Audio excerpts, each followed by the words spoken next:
Hi, everybody. Um, After reading chapter 3 from our Bonnie Davis text, How to Coach Teachers Who Don't Think Like You, I was able to take away many things from the chapter. Some of the main points that I really liked from the chapter was how she focused on coaches being aware of the teachers that they serve, especially because you don't know what type of school you will be assigned to. You don't know if it will be in a rural area, a urban area, or a suburban area. So it's very important to understand the teachers that you work with and be able to make sure that you are building relationships with them and that you are treating them all as individuals and not just putting them together in a group, because as she said, there will always be that one teacher who will stick out and not fit the norm, and that's expected.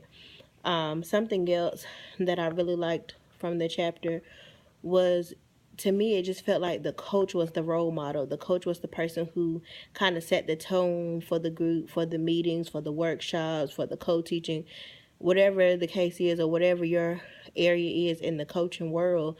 It's just you set the tone, and if teachers become to feel comfortable with you, then they begin to trust you, and so it won't be as hard to facilitate a meeting.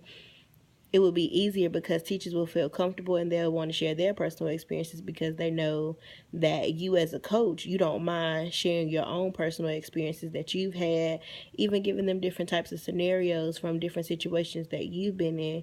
It just causes teachers to feel more comfortable with you. As well as another thing that really resonated with me was when she spoke about being able to know the teachers. It's a difference in building relationships and meeting with each group of teachers and you knowing their names, but actually knowing the teachers. What other things are they interested in other than when it comes to their subject area that they teach? Do they like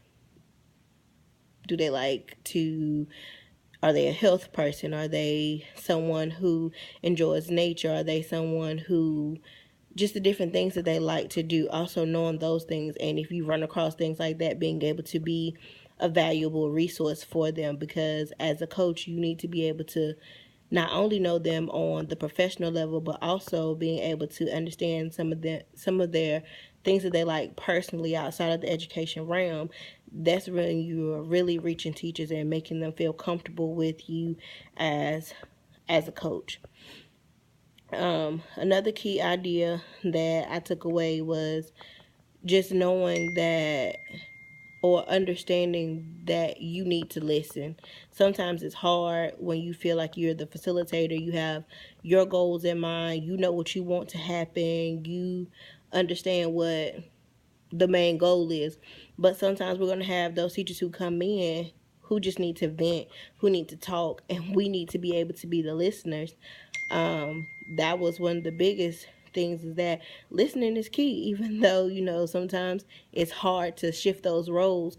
But in order for teachers to actually trust you, want to work with you, want to be a part of what you're doing, then we have to listen.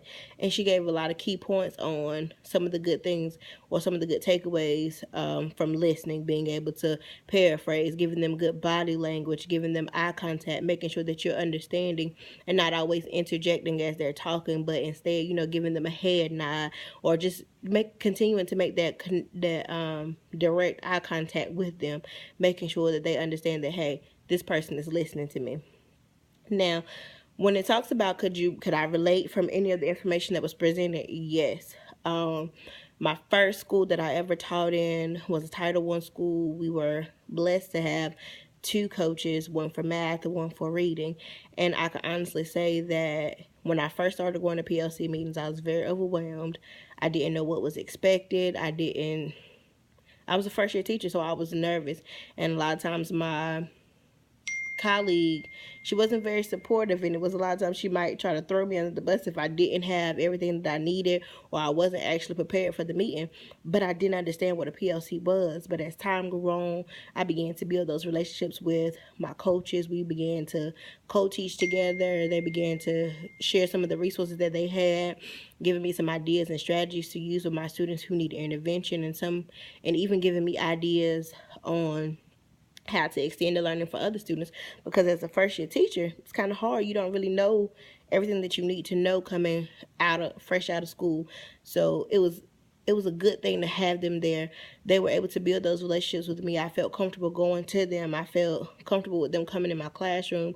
When I went to meetings, it wasn't like a scare zone. It was a safe zone where I could share my feelings. I could share what was going on in my classroom. I could share some strategies, and it had even gotten to the point to where the trust was so strong that even when my students did make mistakes, it wasn't a big deal. It was okay. What can we do next? What are your next strategies? What are you going to do next? Or how can we support you to help you get your students to where they need to be?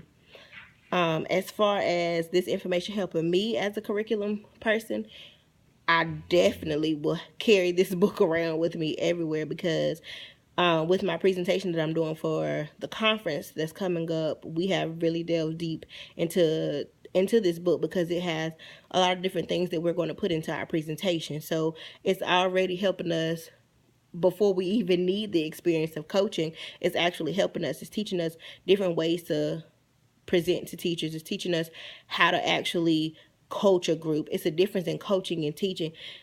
It's kind of like a power struggle sometimes, because you're the coach, you want the teachers to listen, but you have to realize that they're not your students that you had when you were teaching. So this book is like a great resource for just coaching in general, how to teaching you how to co-teach along with the teacher, showing you how to come up to a teacher and talk with them, how to treat them, how just a different way of thinking.